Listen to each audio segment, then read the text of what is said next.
Hi, I'm Amanda Gould and I'm from California. So I'm going to answer some questions about the 25 event scavenger hunt. The first question is, how did you find the QR code and how did you react? Tell the whole story with complete sentences. Okay, so I'm kind of an Invisible Children fanatic and I stalk their blog a little bit. And then they're saying there's a secret inside the 25 box and I didn't really know what that meant. But then they showed a reaction of someone who figured out the first part of the secret or something and they were screaming on the phone. So I was like, okay, there has to be something. So I opened up the box and I was like looking for something. I'm like, maybe it fell out. I don't know what to do. And then I found this little barcode in it. Wait, I have it. Right there. So I don't have a smartphone, so I took my friend's smartphone and I downloaded Google Goggles on it. After doing some research as to what Google Goggles was. And that was how it all started. Nobody told me about this. I have a lot of friends who are into Invisible Children, but nobody's quite as obsessed as I am. But yeah. So next question is, at what point did you realize it was a scavenger hunt and how did you react? I don't know. Okay, so I guess once I figured out that you got the CD, I was listening to the CD for about a week. And I was like, so they had like 7 songs that were like good songs and I was kind of happy. I was like, ooh, free songs. But then they had like 8 songs that were just in silence. And I didn't understand why they did that. I was like, there's some secret in here and I don't understand. And so I listened to all of them and I couldn't figure it out. And the last song was a song called Snake Charmer, which, no offense, Invisible Children, is a really, really bad song. And so I didn't really listen to it. And then at one point I was like, this is the last song. And the album name was 25, so I listened to it all the way through. And then it started counting down. And literally tears streaming down my face. I was flipping out. I was like, oh my god, this is the scariest thing. The scariest thing. Oh my god. So then they told you to call the number at the end of the message and you were supposed to leave your name and address and all that. So I called them like in hysterics and told them my address, but I messed up my address, so I had to call them again because I forgot my zip code.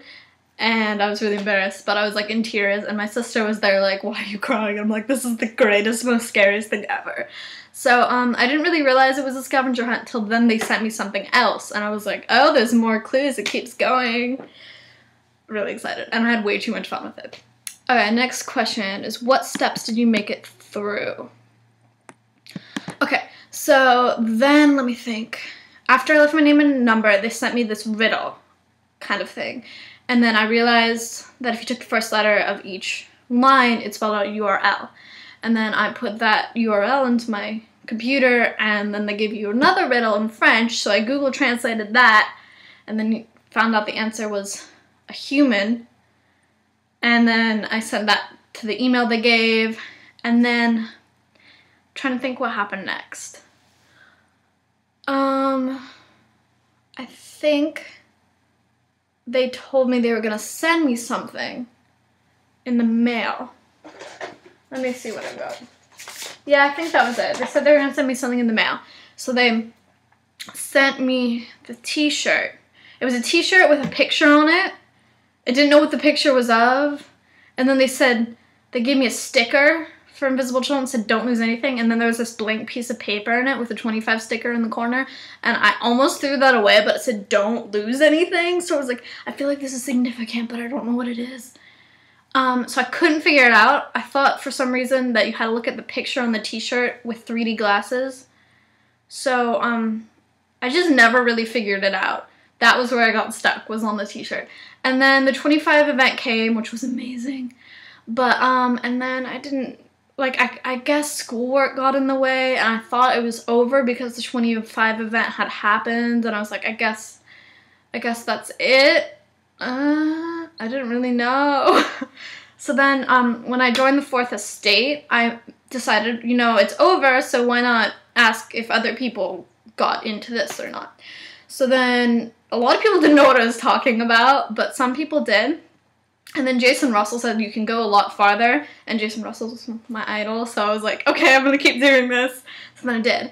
And then I figured out, oh, you look at this under a black light, a blank piece of paper, and so then it asks you this philosophical question, you're supposed to write a response and send it to the address, so I did, and this is months and months after the 25 event.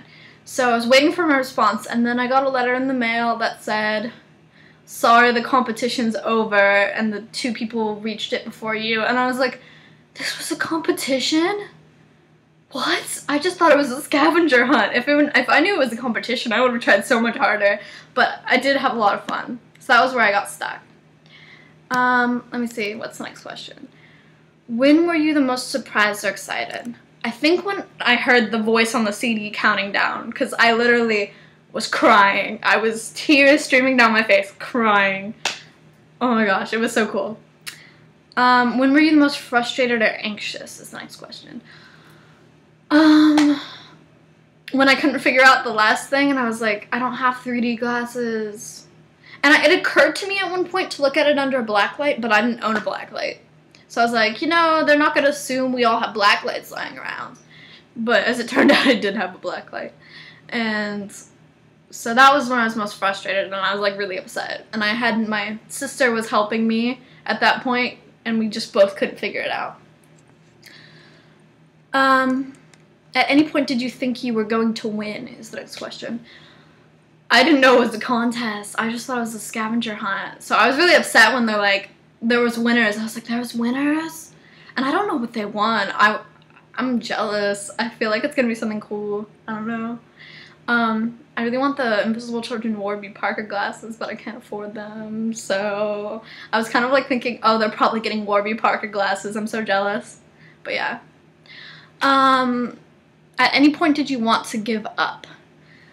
Yeah, at the point with the t-shirt, because I didn't know what to do. Like, I just got stuck on that. And so I kind of did give up because schoolwork just got in the way and I was just really studying for like AP tests and stuff and it just kind of got pushed in the back of my closet.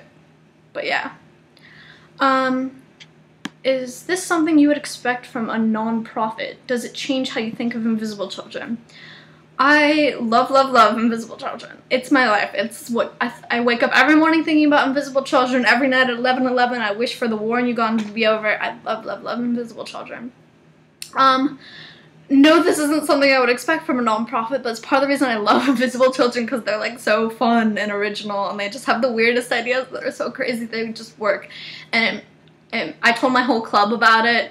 Nobody got the 25 package in my club, but like, they all really liked hearing about what I was getting with the scavenger hunt. Everyone thought it was kind of weird that Invisible Children was doing it, but it really just made me like them even more because it's just, oh my gosh, what their minds do, I don't even know. I want to work there so bad. Okay, next question. Sorry. Is there anything else you would like to add? I'm sorry I didn't win. I really want, if I knew it was a competition, I would have tried so much harder. It was really, really fun. Every time I got something in the mail from Invisible Children or whatever, I'd get really, really excited. And thank you, Invisible Children, for this experience. This was so fun. This was so fun. And I love everything Invisible Children's doing, and I will for the rest of my life. And the war is gonna end soon.